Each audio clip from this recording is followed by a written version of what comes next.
байгаа бүхэндээ энэ өдрийн мэнд хүргэе. За ингээд 2022 оны химийн гүйцэтгэлийн үнэлгээний тайлбарыг хүргье. За нэгдүгээр асуулт нь болохоор энэ яасан бэ гэхээр бодисуудын жижиг хэсгүүд нь тогтсон эрэмбэтэс дараалал байна те. Гэхдээ бүр амар хоол бол биш байна. Тийм учраас энэ бол шингэн төлөвийг илэрхийлж байна. За шингэнээс эмх цэгцтэй төлөв байдал буюу хатад төлөвт шилжсэн байна. За бодис шингэн төлөвөөс хатад төлөв шилжихийг бид нар бол юу гэж нэрлэдэг вэ гэхээр хөлдөх буюу зарцах гэж нэрлэнэ. Тэгэхээр нэгдүгээр асуултны зөв хариулт бол бие хариулт байсан байна. Өөрөөр хэлбэл шингэнээс хатуу руу шилжиж байгаа учраас. За хоёрдугаар асуулт нь агуулж байгаа савтайгаа адил дүрстэй нэг савнаас нөгөө сав руу юулж олно. Ив шинжтэй бодисын жишээ юу вэ гэхээр энэ мэдээж шингэн төлөвийг бол илэрхийлж байна. За ус бол ерөөсөө ус бол шингэн төлөвтэй байгаа тий. За ингээд ус бол шингэн, агаар бол хий байгаа, мөс бол хатуу байгаа. Тэгээд цэцэгнүүр бол яадаг вэ гэхээр коллоид буюу хатуу болон шингэн төлөвийн шин чанарыг зэрэг агуулсан байдаг. Тэрээс савныхаа дүрсийг авдаг чөлөөтэй урсаж юулэгддэггүй. Тодорхой хэмжээний өөрийн бүтцийг хадгалдаг учраас цэвэр шингэн бодисд бол энэ тооцогддгүй. Тэгэхээр шингэн төлөвийг илэрхийлж байгаа энэ бол хоёрын бол хариулт нь бол зөв байсан байна. За хоёрдугаарх нь жижиг хэсгүүд нь хоорондын зайн тодорхой хэмжээгээр хоол. Тэгээд эндээс харах юм бол хоорондоо хол зайтайгаар ингээд эмх замбраагүй байрлсан сумаар заасан нь бол хөдөлгөөн нь маш идэвхтэй байгааг бол харуулж байна. Энэ бол ямар төлөв бэ гэхээр хий төлөв байдлыг бол илэрхийлж байна. Зис бол хатуу төлөвтэй. Зис аяг маяг бол хатуу байдаг те. За хүчил төрөгч бол хий. За нэмгний хүчил хоолны давс бол ерөнхийдөө хатуу төлөвтэй. Тэгэхээр энэ хариултууд бол биш байна. За тэгэхээр энэ дээр ерөөсөө бие хариулт нь зөв байсан байна. За дөрөвдүгээр нь аль материал нь хамгийн сайн усыг шингээдэг вэ гэж асуусан байна. За усыг шингэнэ гэдэг нь усыг шингээдэг материал нь энэ дотроос хамгийн оновчтой нь бол цаас байна. Яагаад вэ гэхээр ширээн дээр ямар нэгэн ус асгарсан байлаа гэж бодоход энийг бол цаас нь шингээгээд авах боломжтой. Шил бол бүр шингээхгүй. За мод тоос бол харьцангуй бага шингэн тий. Тэгэхээр маш бага шингэн. Тэгэхээр хамгийн сайн нь 4A байсан байна. Шингэн бодисыг жижиг хэсгүүдийн хөдөлгөөн яадаг вэ гэхээр төлөв шилжинэ гэсэн өгүүлбэрийг үүсгэх. За шингэн бодисыг халаахад гэдэг үгийг авъя л да. Халаахад жижиг хэсгүүдийн хөдөлгөөн хурдсан штэ. Хурдсч бодис хатад төлөвт гэхээр худлаа байна. Халаахад хөдөлгөөн удаашин гэхээр худлаа. За тэгэхээр энэ хоёр худлаа болж таарлаа. За шингэн бодисыг хөргөхөд гэдгийг авъя. За хөргөхөд жижиг хэсгүүдийн хөдөлгөөн удааширч бодис хатуу төлөвт шилжин буюу 5-ын бол бие хариулт нь зөв байсан байна. Тасалгааны температурт хатуу төлөвт байдаг бодис аль нэ гэж байна. За тэгэхээр тасалгааны температур буюу тасалгааны температур бол 20-с 25 градус байна гэж үзвэл 25 градус төмөр бол хатуу байдаг. Тэгээд мөс бол Т-градус тайлдаг учраас энэ бол шингэн болно гэсэн үг. За хуурай мөс ч гэсэн тэгэхээр хатуу төлөвтэй тасалгааны температурт хатуу төлөвтэй азаад чи 25 градус бүр хий болчихно. Тэгэхээр энэ дээр хуурай мөс CO2-ыг хэлж чинь. Тэгэхээр энэ бол бас биш байна. Тэгэхээр энэ дээр бол 6-гийн A байсан байна. 6-гийн хариулт бол зөв байжээ. Шилээр цонх хийдэг ямар шинжийг нь ашиглаж байна вэ гэвэл мэдээж гэрэл нэвтрүүлдэг шин чанарыг ашиглаад цонх хийдэг. Ямар шинжийг туршиж байгаа зураг вэ гэсэн чинь ямар нэгэн зөөлөн материал дээр бол ингээд дарсан чинь энэ бол зураг дээр хүн хуруугаараа нэгэн зүйл дээр дарж тэр нь хонхойж байгааг харуулсан байна. Энэ нь тухайн материал гадны нөлөөгөөр хэлбэрээ хэрхэн өөрчилж байгааг буюу хатуу эсвэл зөөлөн байгааг бол шалгаж байгаа туршилт юм аа. Тэгэхээр энэ бол хатуу зөөлөн буюу 8-ын бол хариулт нь 8-ын хариулт нь ингээд дарахаар ингээд юу яаж байгаа байхгүй юу? Энэ нэг дэрэн дээр зөөлөн материал дээр ингээд дарахаар ингээд хонхоод. Тэгэхээр энэ бол зөөлөн материалыг туршиж байгаа. Шинжүүлж таарлаа. За мөнгөний цахилгаан дамжуулагч чанар зэсээс 2 дахин сайн байдаг. Цахилгааны утас хийхдээ яагаад зэсийг сонгодог вэ гэхээр зэс бол өртөг багтай арай хямд. За дээрэс нь олдоц сайтай тий. За тийм учраас эсийн бол хариултыг бүгдээрээ дуулах ёстой гэжээ. За 10 дахь нь нэгэн уусамлаас улаан лакмусын цаас нэгэн уусамлаас улаан лакмусын цаасан тусаажээ. Уусмал лакмусын цаасны өнгө хөх болсон гинэ. Улаан лакмусын цаасыг хөх өнгөнд хуургадаг бодисыг суурлаг бодис гинэ. Тэгвэл суурлаг шинж чанартай юм энэ таана вэ гэхээр содын уусмал байжээ. Ингээд энэ бол A байна. За энэ бол яг хөх лакмусын цаасыг улаан өнгөнд хуургадаг бодисыг хүчлэг бодис гэж нэрлэнэ. Улаан лакмусын цаасыг хөх өнгөнд хуургадаг бодисыг суурлаг уусмал гэж нэрлэдэг. За тэгэхээр энэ дээр бол тайлбар нэ тий. За жишээлбэл хөхрийн хүчил дүрхээс өмнө хөх лакмусын цаас ийм өнгөтэй байснаа хөхрийн хүчлийн уусмал дээр дүрсний дараа бол улаан өнгөнд хуурсан байна. Тэгэхээр хөхрийн хүчил бол хүчлэг орчинтой гэсэн үг юм байна. Харин натрийн гидроксидын уусмал дээр бол улаан лакмусын цаасыг ашиглаж байна. За ингээд натрийн гидроксидын уусмал дээр улаан лакмусын цаасыг нэмсний дараа энд бол хөх өнгөтэй болж байна. За ингэхээр энэ бол суурлаг орчинтой юм гэдгийг илэрхийлж байна. За тэгэхээр энэ содын уусмал. За Coca-Cola бол ямар орчинтой байдаг вэ гэхээр хүчлэг орчинтой байдаг учраас хөхийг улаан болгох юм байна. Хөх лакмусын цаасыг. За хоолны давс бол саармаг, сахарын уусмал саармаг учраас өөрчлөхгүй энэ хоёр бол. За ингээд 10-ийн хариултан зөв байжээ. За 11-т нь болохоор яасан бэ гэхээр ямар хүчин зүйлийн нөлөөгөөр байшин барилгын өнгө үзэмж мууддаг вэ гэхээр хүчлэг борооны нөлөөгөөр байшин барилгын өнгө үзэмж мууддаг. Яагаад гэвэл хүчлэг борооны ус нь хүчлэг бороо нь яах вэ гэвэл барилга байгууламжийн найрлаганд агуулгадж байгаа шохойн чулуутай ороод тэгээд ийм уустдаг давс сэлбэр шилжээд уусаад ингээд урсчдаг байхгүй. За зурагт цахилгаан дамжуулах туршилтын үр дүнг харуул. Энэ материалын шинжилт дүгнэлт гаргаараа гэсэн чинь энэ материал бол гэрэл нь бол маш сайн асж байна. За тэгэхээр энэ юу гэсэн үг вэ гэхээр энэ бол цахилгаан дамжуулдаг материал байна гэж үзнэ. За усны хайлах цэг нь тэг градус байдаг бол хөлдөх цэг нь хайлах болон хөлдөх цэг хоёр хоорондоо тэнцүү байдаг учраас энэ дээр бол бодисын хайлах цэг нь бодисын хувьд хөлдөх цэгтэй тэнцүү байдаг учраас тэг градус байна гэж хэлж юм байна. Аль нь төрүүлж хөлдөх вэ гэж асуусан байна. За энийг аль нь төрүүлж хөлдөх вэ гэхээр энэ юу гэсэн үг вэ гэхээр яагаад хамгийн бага нь одоо төрүүлж хөлдөхгүй байна вэ гэхээр бодисын хөлдөх цэг өндөр байна гэдэг нь хайлах цэг өндөр байна гэдэг нь тухайн бодис харьцангуй халуун байхдаа л хатуу төлөвч шилжиж эхэлнэ гэсэн үг юм. Хоолны давс бол 804 градус хүртэл буурахад л шууд хөлдөж эхэлдэг гинэ. 804 градус хатуу болж эхэлнэ.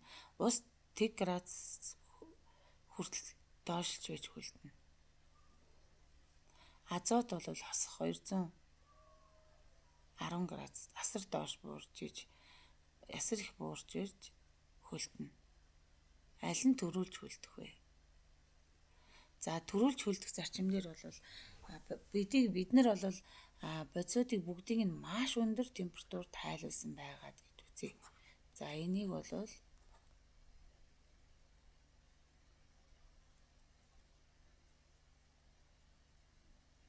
1000 градус тайлуулсан байгаад нэгэн зэрэг хөргөж эхлэе гэж төсөөлье. За температур доошлоход 804 градус болоход хоолны давс нь хамгийн түрүүнд үлдэнэ.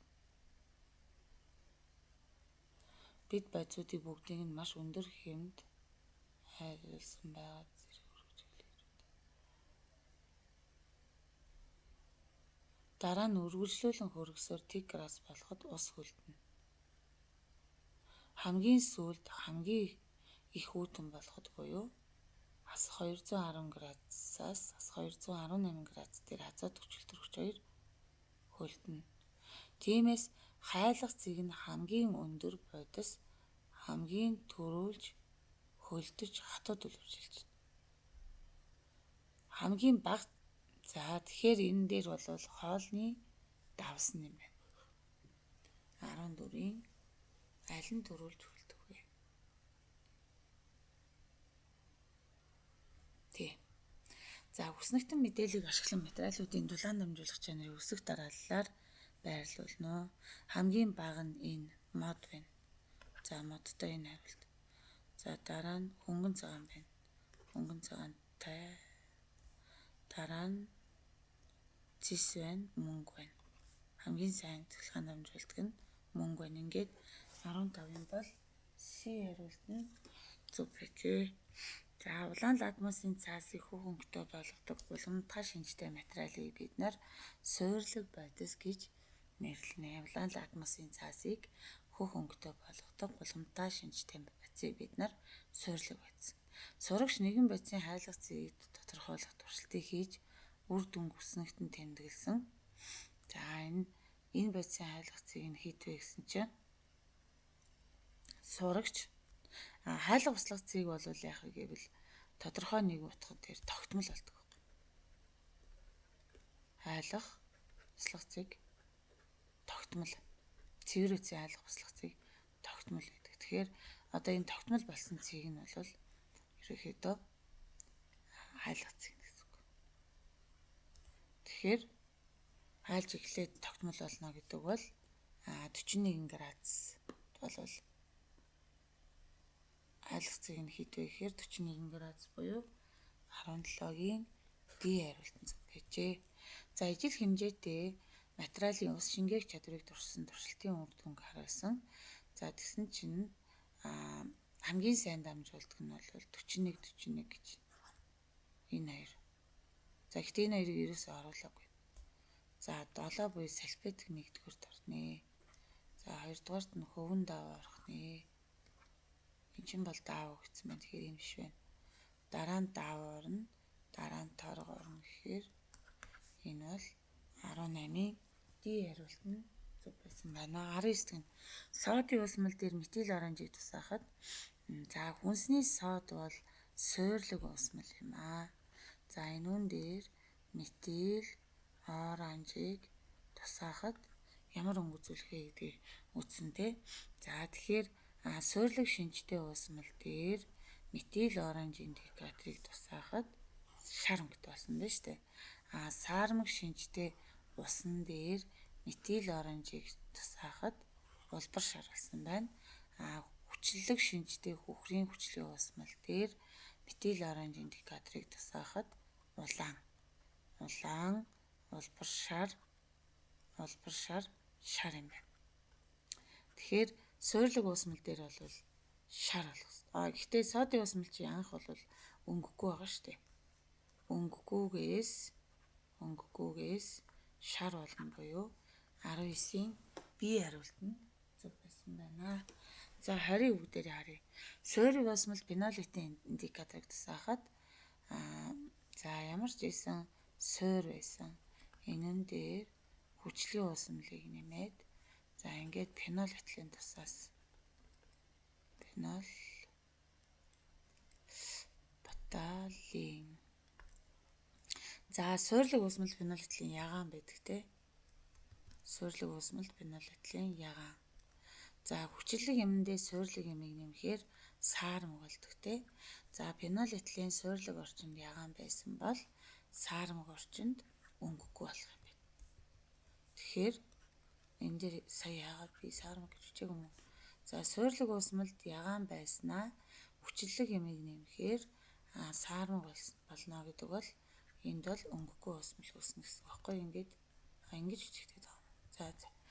За тэгэхээр фенолэтиленаар зөвхөн суйрлаг уусмалыг таньдаг. Яагаад вэ гэхээр хүчлэг болон саармагт хоёуланд нь өнгөгүй байлдаг учраас хүчлэг уусмалыг таних хэрэглэхгүй. За бад туршилтын үед гар дээрээ санамсаргүй хүчил тусаажээ. За хүчил тусаана гэдэг бол хүний гартаа бол хүчил уралд орох хурдыг бууруулахын тулд гараа усаар угаана, хүйтэн усаар угаана. За хүйтэн усаар угаана гэдэг бол гарны гадаргуу дээр байгаа тэр хүчлийн хэсгийн концентрацийг бууруулж өгч байгаа гэсэн үг. За хүйтэн усаар угаагаад хүчлэг юм дээр суйрлаг юмыг нэмэхээр саармаг болох ёстой. Тэгэхээр суйрлаг юм нь сод гэж таарна. Тэгэхээр гараа усаар угааж содын усмалаар шавших буюу 21-ийн бие хариулт нь зөв байжээ. Сурагч сувж хүчлэг бороо ургамлын өсөлтөнд хэрхэн нөлөөлдгийг шинжилгээр болжээ. Түүний хийж байгаа шинжлэх ухааны зүйлийг зөв дараалалд оруулаарай. За шинжлэх ухааны зүйлийн нэгдүгüүрт бол таамаглал дэвшүүлэх. За хоёрдугаарт нь туршилтаа төлөвлөх. За гуравт нь туршилтаа хийх буюу үр дүнг нягтлах, туршилтаа хийх. Дөрөвдүгээрх нь бол ерөнхийдөө дүгнэх гэсэн ийм дөрвөн төвшин байдаг байхгүй шинжлэх ухааны чарга барилын. За тэгэхээр магадлалтай гэж байгаа учраас энэ бол зөв дараалал шинжлэх ухааны зүйлийг за энэ бол 3 бол 1 байсан байна. 3 1-тэй энэ хоёрын аль нэг нь. За хоёрт нь туршилтаа бид туршилтаараа хүчлэг батллаа гэдэг нь. За өсөж ажиглана гинэ. Туршилтыг төлөвлөгөөний дагуу. За энэ бол 2 нь байна. 4. Хоёрдугаарт нь тийм байна. Яагаад гэхээр үр соёолох сав бэлтгэх нь 2 төрлийн үр авч нэгийг энгийн усаар өсөж нөгөөг хүчлэг болгосон усаараа өсөл соёолтыг ажиглана гэдэг нь 2 боллоо. За туршилтын төлөвлөгөөний дагуу хийж үйл явцад үр дүнг тайлбарласан гэхээр туршилтаа хийх гэдэг нь 3 баггүй. Тэгэхээр 1 бол 3 болж таарлаа. За дараа нь бид хийсэн туршилтаараа хүчлэг бороо ургамлын өсөлтөнд нөлөөлдөг баталгааг батллаа гэд дүгнж ингэж баталж байна. Тэгэхээр 22-ийн бол C хариулт нь зөв байсан байна. За усны бохирдлыг илэрхийлэх мэдээллийг олоорой. Химийн бодис асгарвал газрын гүний усыг бохирдуулдаг гинэ. За тэгэхээр дээр бол энд зөв мэдээллийг за химийн бодис асгарвал газрын гүний усыг бохирдуулах нь зөвөө. За дэлхийн гадаргын 3.2-ыг ус эзэлдэг гэж. За дараа нь бол ус өвчин үүсгэгч 700 гаруй төрлийн вирус гэгэл битэн мөөгөнцрөөр бохирддог гэд 1/3-тай хариулт буюу D хариулт нь зөв байсан байна. 70% хэрчүүлээ. За хэмж 3 газраас хүсний дээж авч усанд ханд бэлтгэв. Хүсний орчин бүрийг тодорхойлохдоо универсал индикаторыг ашиглажээ. Туршилтын үр дүнг өснөгтөнд яасан. За тэгэхээр универсал индикатор бол хүчлэг орчинд улаан улбар шар байна. За саармаг дээр бол за яг ногоон цайвар ногоон л гэдэгтэй суйрлаг дээр хөх нийл ягаан буюу гүн ягаан өнгөтэй болж өөрчилдөг. За тэгэхээр хэмж 3 газраас хүсний дээж авч усанд усан ханд бэлтгэв. Хүсний орчин бүрийг тодорхойлохдоо универсал нэг нь улаан гэдэг чинь энэ бол хүчлэг байсан гэсэн. Хоёр нь бүдэг ногоон гэдэг бол саармаг. Хөх гэдэг бол суйрлаг. Тэгэхээр хүчлэг саармаг суйрлаг буюу 24-ийн C хариулт нь хэжээ. За 25 руу бүгдээрээ оръё. Элементүүдийн шин чанараар нь металл биш гэж ангилдаг. Металлууд нь тасалгааны температурт хатуу гялалзаж харагддаг уян хатан байдаг бол металл биш нь зарим натур шингийн хэврэг хялбар батардаг гэдгийг л жижиг хэрэгтэй. Металл бишүүд нь хэврэг хялбар батна. За тэгэхээр металл бол нэгийн ихэнх нь тасалгааны температурт хатуу байж болно. Давтагдан сунгагддаг, цахилгаан дамжуулдаг гэхээр 1-ийн A, 2-ын хэврэг ялбархан батгадаг гэхээр 2-ын B, 1-ийн ив гинэ давтагдсан удаг, 1-ийн Г цахилгаан дамжуулдаг, 2-ын Д дулаан мод дамжуулдаг гэхээр 25-ын бол B хариултан цаг байсан байна. За ингээд таруулж өгсөн материалыг үргэлжлүүлэн хийгээрэй. Анхаарал хандуулсны явдалд баярлалаа.